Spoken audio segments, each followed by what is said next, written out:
जय श्री राम। हर हर महादेव।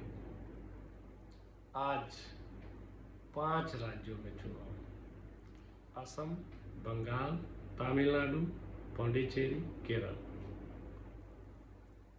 हर राज्य में भाजपा ने अपनी उपस्थिति दर्ज कराई। 3 राज्य में अपनी सरकार बनाई। 2 में पहले से थे, उसको कंटिन्यू किया। एक राज्य में नया, जो बंगाल, जो डॉक्टर श्यामा प्रसाद मुखर्जी, जो जनसंघ के संस्थापक, जिन्होंने भाजपा की नींव रखी थी, जनसंघ, जो आगे चल के भारतीय जनता पार्टी के नाम से बना। आज़ादी के 75 साल बाद वहाँ पे भाजपा अपनी दस्तक दी है, और एक जोरदार दस्तक दी है। सत्ता में आ रही है, सरकार बना रही है। और सिर्फ वहाँ नहीं हो रहा है, बिहार में भी भाजपा अपना पहला मुख्यमंत्री आज़ादी के 75 साल बाद बनाया। आज़ादी का नहीं, संविधान के लागू होने के, आज़ादी के लगभग 77-78 साल बाद। उड़ीसा में भी और बंगाल में भी। आज जैसा कि नरेंद्र मोदी जी ने कहा, गंगोत्री से गंगा सागर तक कमल लहरा रहा है, भगवा फहरा रहा है, निर्बाध, निरंतर, निर्भीक। तो जैसा हम देख रहे हैं, लड़ाई सरल नहीं था, तो हमारा संकल्प भी छोटा नहीं था। असम में हिमंता बिस्व शर्मा को लगातार दूसरी बार और भाजपा की तीसरी बार सरकार बनाने के लिए बहुत बहुत बधाई। एक कठिन लड़ाई जिसका उन्होंने नेतृत्व किया और जीत कर दिखाया भी, अपने काम के बल पे। याद रखिएगा, अपने काम के बल पे। बंगाल संकल्प के बल पे अब काम दिखेगा। और बंगाल की जनता को बहुत बहुत धन्यवाद, जिसने भय को भयभीत कर दिया, भरोसे को धारण किया, और एक शानदार जीत। तमिलनाडु में जैसा हम उम्मीद किए थे, उससे बेहतर तो नहीं बोला, उससे कमजोर प्रदर्शन हुआ, लेकिन यही है, सेटबैक्स हैं। हम हार से डर के बैठने वाले लोग नहीं। हम हार में चिंता करेंगे, मंथन करेंगे, और एक बेहतर विकल्प, बेहतर रणनीति के साथ फिर से अगले चुनाव में आएंगे और जीत कर दिखाएंगे। केरल, भगवान ने दस्तक दे दी है, याद रखिएगा। भारत का दक्षिणी पश्चिमी कोना में भाजपा ने दस्तक दे दी है, 3 सीट।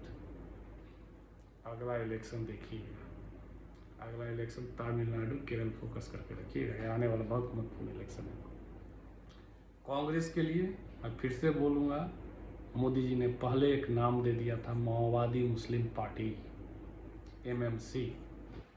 कारण देता हूँ, 19 या 20 सीट असम में जीती है कांग्रेस।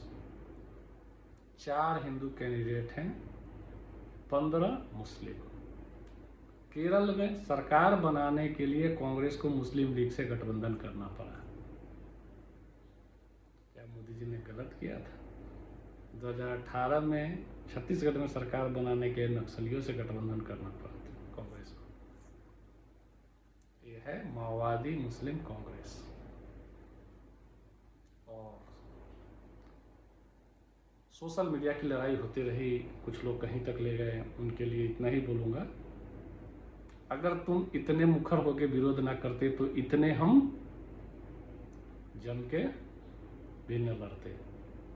तो धन्यवाद तुम्हारा, तुमने विकट परिस्थिति में हमें और अडिग, और संकल्प, और सटीक साधना के लिए प्रेरित किया। और हाँ, बिहार के चिलम छाप के लिए इतना ही बोलूँगा,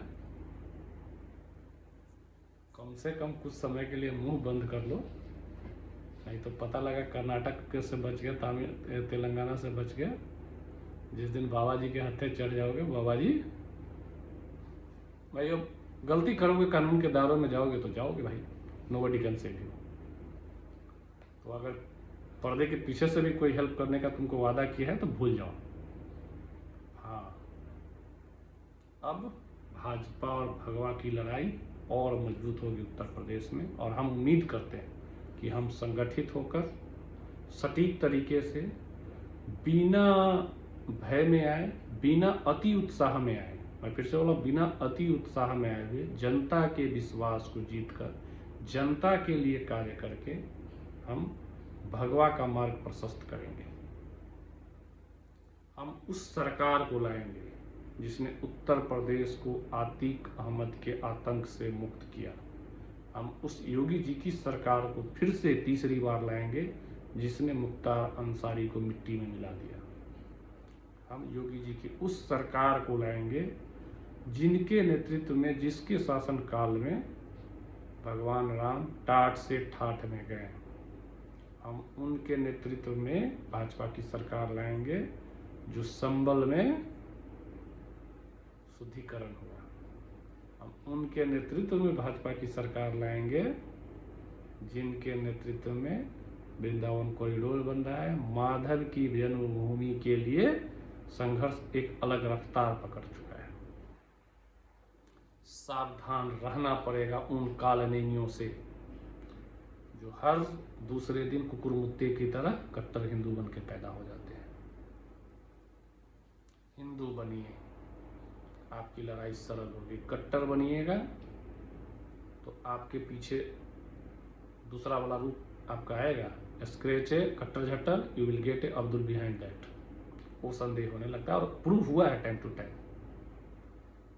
बाकी अब कुछ लोग बंगाल में कमी ढूंढेंगे, ये नहीं हुआ, ये क्यों इतना स्लो हो रहा है, तो भैया तुम उसी में व्यस्त रहो। भाजपा अपने निर्धारित मुद्दे पर, अपने निर्धारित तरीके से, अपने निर्धारित नक्शे पर काम करेगी। भाजपा जनता से किए हुए हर उस वादे को निभाएगी जो उन्होंने किया है। और भाजपा बदले की राजनीति नहीं करती है, लेकिन हिसाब पूरा करती है, कानूनी तरीके से करती है। और ममता बनर्जी को बधाई हो, हिंदुस्तान की एकमात्र ऐसी मुख्यमंत्री जो 2 बार लगातार 2 कंसेक्यूटिव इलेक्शन में एज ए मुख्यमंत्री अपनी सीट हारी है। और शुभेंदु अधिकारी को बधाई कि उन्होंने सिटिंग मुख्यमंत्री को 2 बार लगातार हराया है। तमाम लोगों को बधाई और उन वीर बलिदानियों को बधाई जो भाजपा के कार्यकर्ता, जो अपना जान गंवा बैठे लेकिन अपने आइडियोलॉजी से समझौता नहीं किया, अपने बंगाल को इन आतंकियों से, जिहादियों से मुक्ति कराने के संकल्प को नहीं छोड़ा। उनको सत सत नमन, उन वीर योद्धाओं को प्रणाम कि वो जानते थे कि अगर वो नहीं जीते तो उनके साथ क्या होगा, फिर भी मजबूती से उस मैदान में डटे रहे। मेरा उन सबको प्रणाम, उन सबको नमन, उन सबके प्रति मेरा समर्थन। और जीत के नायक अमित शाह और योगी जी, मोदी जी तो हैं। हर एक व्यक्ति जो अपने माध्यम से, अपने तरीके से, अपने सामर्थ्य के अनुसार योगदान दिया है। और विशेष थैंक्स जिन्होंने सनातन को मिटाने की बात करी, उनको मिट्टी में मिला दिया गया। देश की जनता 2014 के बाद बदल चुकी है, सोच बदल चुकी है, संकल्प बदल चुका है और सटीकता बदल चुकी है। जो सनातन पर घात करेगा उस पर उससे 4 गुना ताकत से प्रतिघात होगा। और प्रतिघात हुआ है।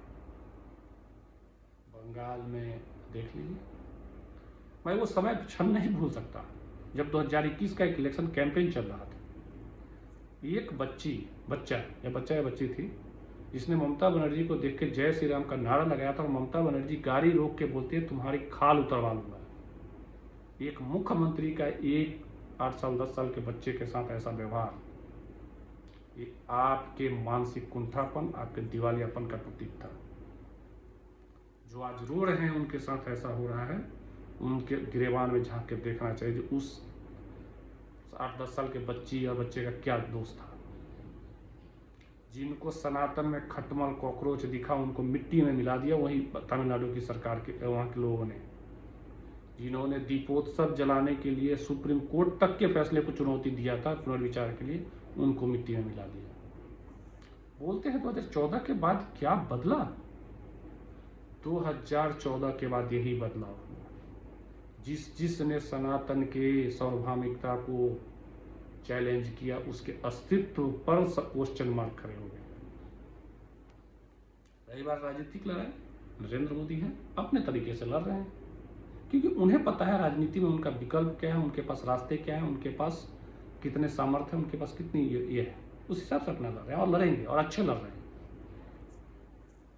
तो उम्मीद करते हैं कि आप लोग यहाँ से ढीले नहीं पड़ेंगे और 2027 के सबसे भीषण युद्ध की तैयारी में अभी से लग जाएंगे। उत्तर प्रदेश, पंजाब, गोवा, उत्तराखंड, ये वो राज्य हैं जहाँ पे हमें भगवा, 3 जगह पे तो भगवा है, चौथे में भगवा लहराना है। इस संकल्प के साथ फिर मिलते रहेंगे। जय भारत, जय भगवा, जय श्री राम।